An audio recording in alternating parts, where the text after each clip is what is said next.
इंदुरुदेवाची ही जी कंसरी जी आहे ती इंदुरुदेवाची मुलगी.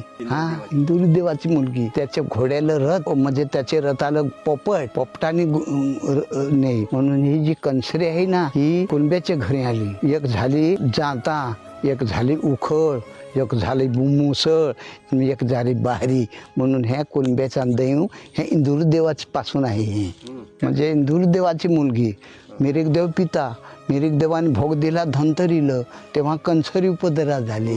कंसरी उपदरा झाली तेव्हाची आपली कंसरी फाल्या फुल्या झाली. आणि मग ते आपले त्याला जाता पाहिजे, त्याला उखळ पाहिजे, त्याला मुसळ पाहिजे. हे कुणब्यानी समजा जोडला म्हणून आपला दैव आधी वसायला धरून आहे.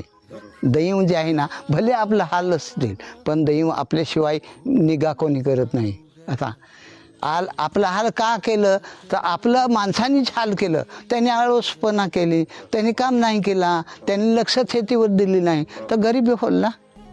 असा गरिबी ही आपल्याच हातात आहे.